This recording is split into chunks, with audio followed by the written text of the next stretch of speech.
You've heard the words since you were in Sunday school. You have heard these professors remind you of them both in words of warning as well as words of encouragement, and maybe even a few testimonies.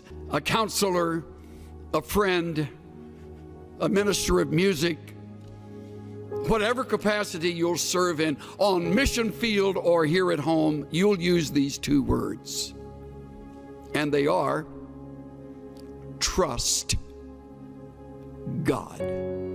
Two single-syllable words that you have heard forever, but you will discover as time passes how difficult they are to obey. Trust God. Of course, I have no way of knowing what the future holds for you. You may lose your home and everything in a fire. You may lose your spouse to an early disease, detected but not cured. You may lose your dreams, your hopes. You may lose a relationship that you have cultivated over the years. All losses are painful. And you will be brought back over and over again to the words of Proverbs chapter 3, verses 5 and 6. I know. You memorized them in Vacation Bible School or when you were growing up at the knee of a godly mother and or father, and your lips will move as I quote them. Trust in the Lord with all your heart, and lean not to your own understanding. In all your ways, acknowledge Him, and He will make your paths straight. All your heart, all your ways, trust. Trust. Now, we have a problem with this because of several things. First of all, we are too blamed self-sufficient. We have learned how to get ourselves out of jams rather than acknowledging the jam has very well been either directed or permitted by our sovereign God to teach us. And by not trusting Him, we short-circuit the test and go our own way, getting ourselves out of our own mess.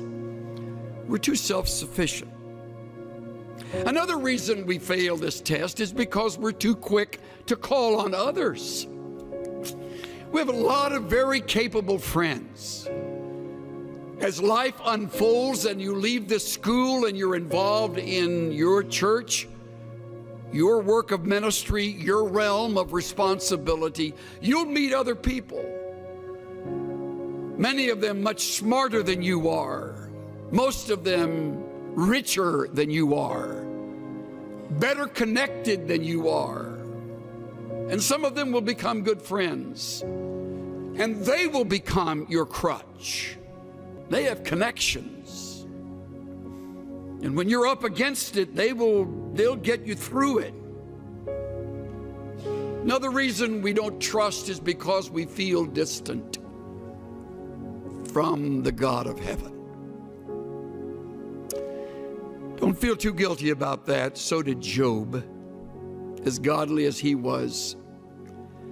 And yet Job said, in the midst of all of the loss, though he slay me, I will trust in him. Though he take me off this earth, in the process, I leave trusting him. I will trust him. The fourth reason I would name is that we have cultivated the bad habit of worry. Many of you are much better at worrying than you are at trusting. If you were to put together a worry list, it would outrun your prayer list. And you're worried right now about something. Most likely, it's related to something about your schoolwork, some course, some class, some test, or maybe your finances. You don't have enough money. I'll give you a word of encouragement. You'll never have enough money. So you're worried now, you're getting good at it so you can carry that with you when you graduate, because you won't have enough money then. So you're worried about that. And you do not trust God. See how practical it is? And if you think you're going to outgrow the problem, take it from this old guy today, you won't ever outgrow it. It's like lust. You never outgrow lust. You just learn to fake it. I remember attending a Navigator conference when Lawrence Sandy was president. We were at Glen Erie, and they had a returned missionary, I think an 87, 88-year-old gentleman who Lauren brought up to the platform, and he was a longtime navigator. And Lauren said, "Tell me, Dr. So-and-so, when did you conquer lust?"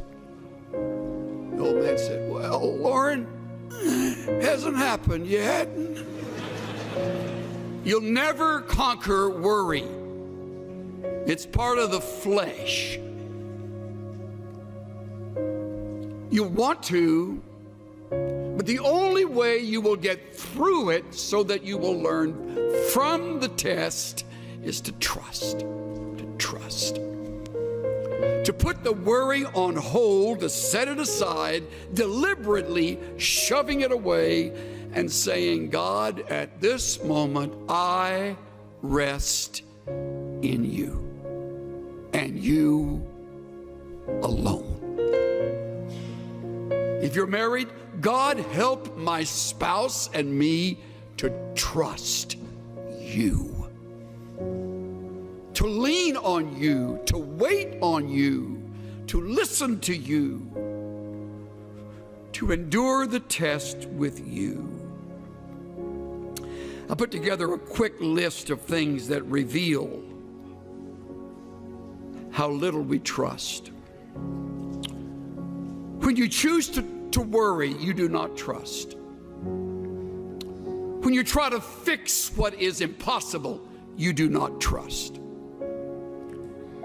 When you hurry ahead and don't wait for the Lord to move and to change, you do not trust. When you lie awake twisting and turning at night, you do not trust. When you doubt biblical principles and promises that are right here in the book you love and study, you do not trust. When you turn to others first for help, you do not trust. When you listen to human counsel and give a higher priority to that than the principles you have just learned, you do not trust. When you manipulate and maneuver situations, you do not trust. When you step in and take charge without praying and being led by the Spirit of God, you do not trust.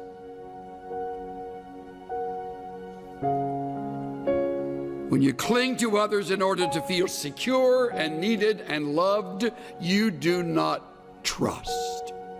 The list goes on and on. See how easy it is to live in the flesh, how easy it is to disobey. Trust in the Lord with all your heart.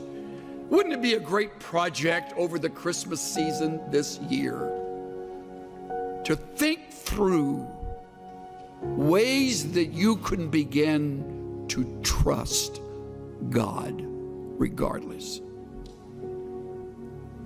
Hopefully it'll be a project that you and a good friend or you and your mate can enter together. What is it we do that keep us from trusting God? And how can we break that habit and watch God break through in ways that we would never have expected. Cynthia and I have a longtime friend who was raised with 4 brothers in southwest Texas. They were raised on a very poor ranch. They eked out a living. One of the brothers wound up getting into Baylor, going on to UCLA Law School, and earning his degree in law, and has since become a very fine attorney in the Southern California area. We've been friends since the mid-1970s. One of his 4 brothers stayed at the ranch and developed it, cultivated it. The other brothers moved away, as did our friend. And the one who stayed, along with his wife, really turned the ranch into something much more successful. Grew crops that worked, got cattle, bred them, sold them. Little by little, kind of got on their feet and finally became pretty much financially stable. Then the fires of 2011 across Texas swept through their area. And they came to that ranch.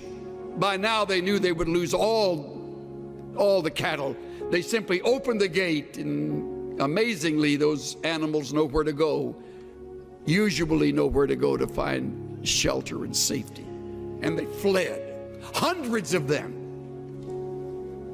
And they barely left, unable to get much of anything in their pickup, and they drove away.